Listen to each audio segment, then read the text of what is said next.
Hi, this is Sean Sainamore, and I'm with Mary and with Passive House Accelerator. And thanks for tuning into this special bonus episode of the Passive House podcast recorded in PhiusCon 23 in Houston, Texas. And a big thank you to Zola Windows for the support of the series.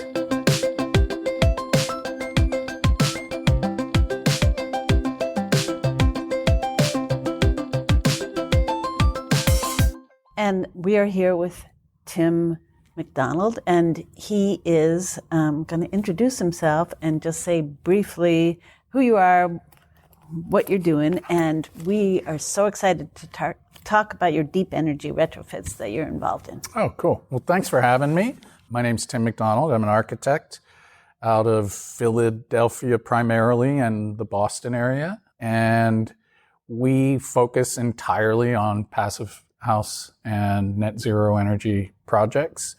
And we're right now in the middle of a really interesting set of projects working with RMI and their Realize program.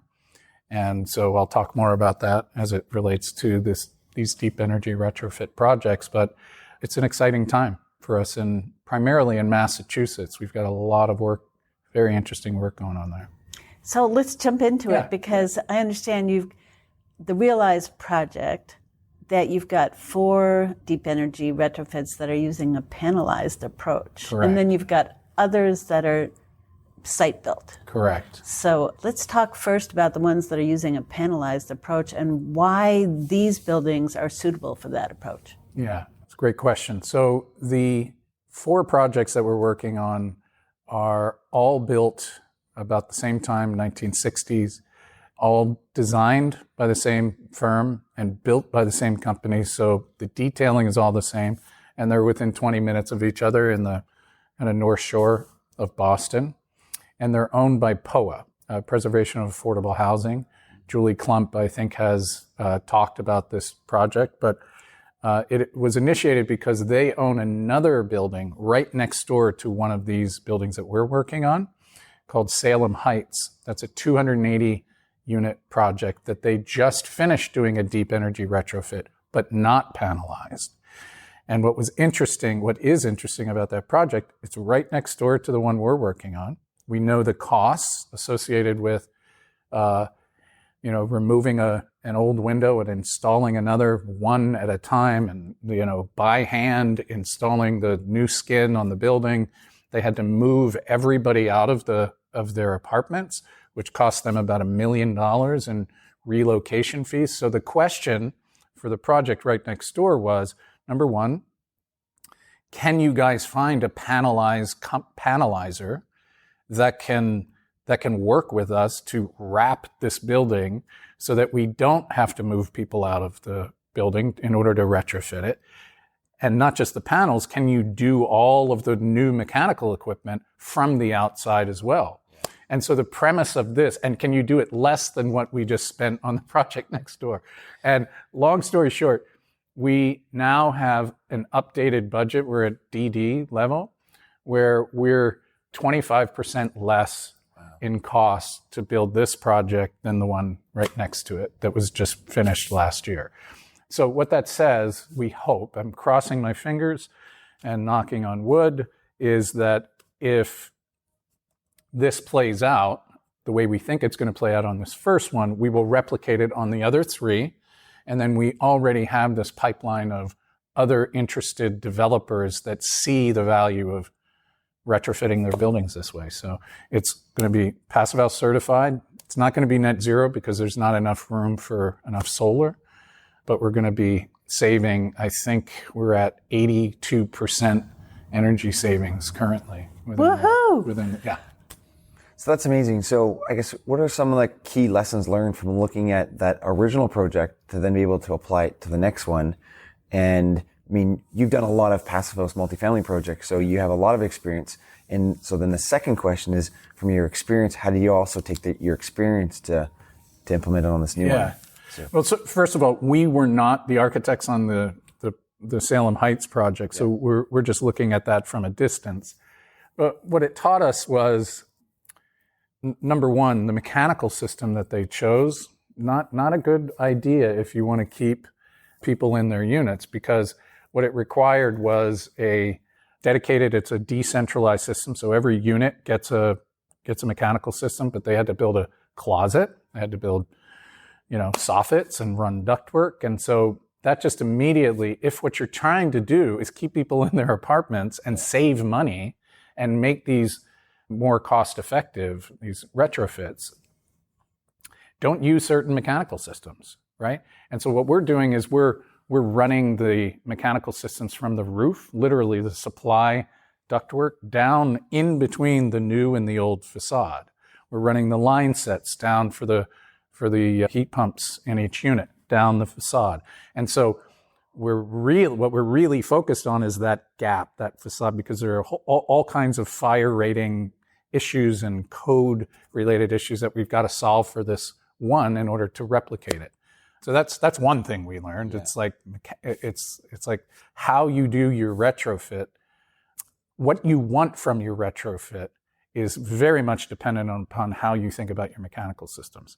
The other thing is, I think what I was really surprised by was that we did real research on about 9 different panelized companies, Great.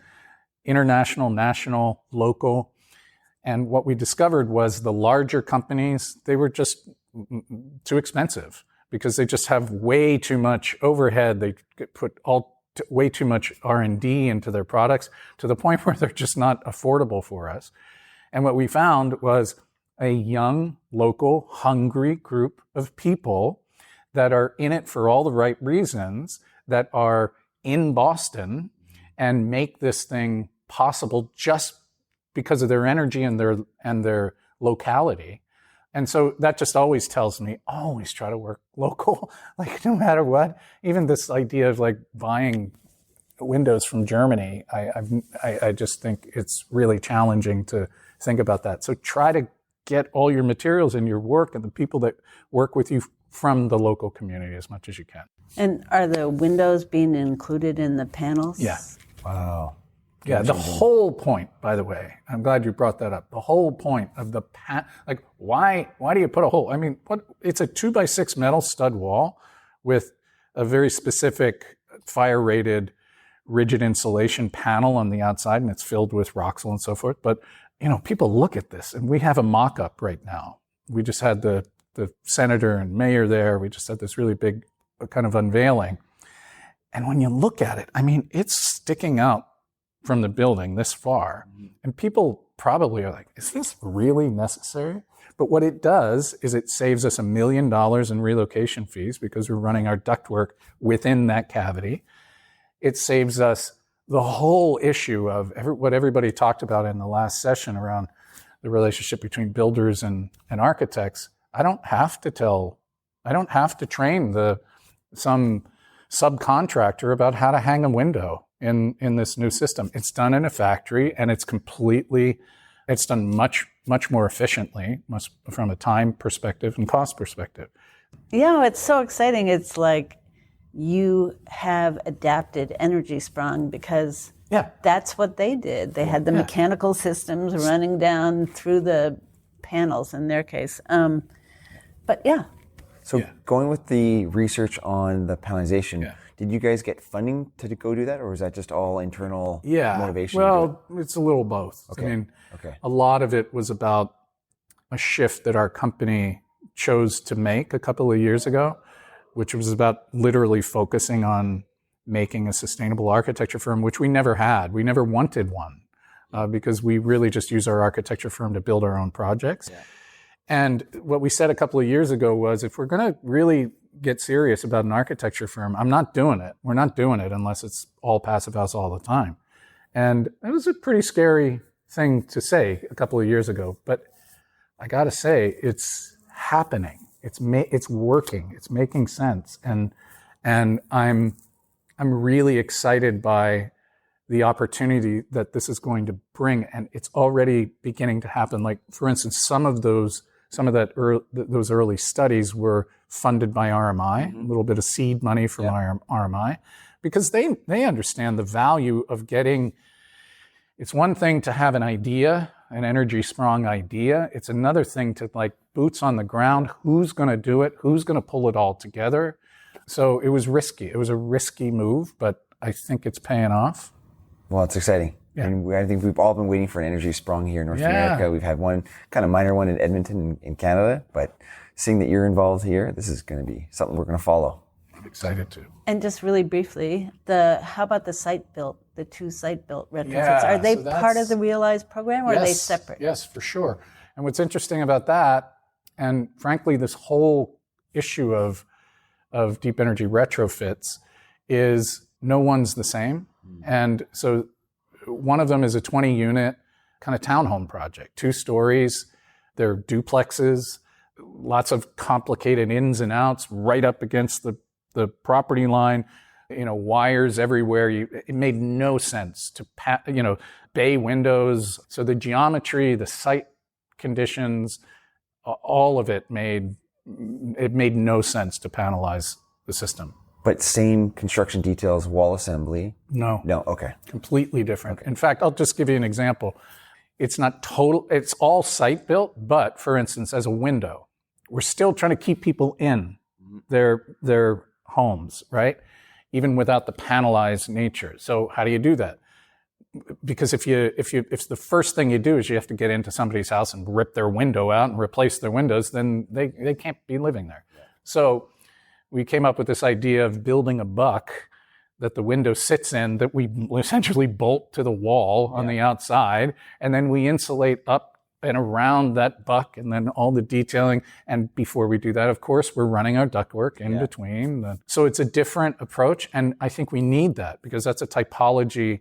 You can't just talk about the cost of a DER. That one's more expensive per square foot. It just is, just given the nature of the project and the scale of it. And then there's another one right around the corner from that, which is very similar. It's got this kind of all this frilly detailing on the outside of 9 buildings, 50-unit project, 9 buildings, and the buildings are just falling apart. And so we're taking a very similar approach as that kind of site-built buck window, wood fiber, and we're going to be one of the first users of Timber H wood fiber board on both of these projects. They've guaranteed us the material. So yeah, that's exciting because we get to, I'm just imagining like presenting these projects, and instead of presenting one solution that fits all, we'll be presenting a couple of solutions that anybody can imagine their typology of building working within this system. So that's fun too. And then just very briefly, cost, because where are your funding sources coming to do these retrofits? How are you making it work for the owners? So first of all, I'm not making it work. The owners are making it work. Right. But I got to say, we are in a very unique time in this country, and the fact that the Inflation Reduction Act money is finally finding its way to municipalities and projects, as well as ARPA funding, as well as Massachusetts alone has multiple incentives to build to the Passive House standard.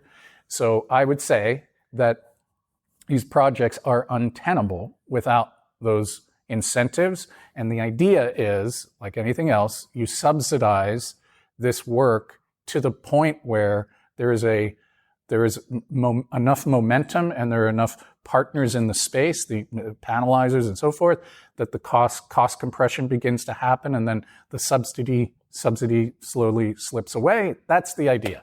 But we don't have a crystal ball, and we don't know how these projects are going to make sense when we have a different administration, for instance, and those priorities go away. But you got to build this stuff. Right. You got to do it. Yeah. You got to test it. You got to put it on the ground, and you got to get people inspired, because otherwise it's theory and not practice. Oh, amazing. Tim, thank you for your time. You got it. Mary and myself and the Passive Accelerator appreciate your time. And we thank Zola for helping us out with these bonus episodes, and we'll talk to you soon.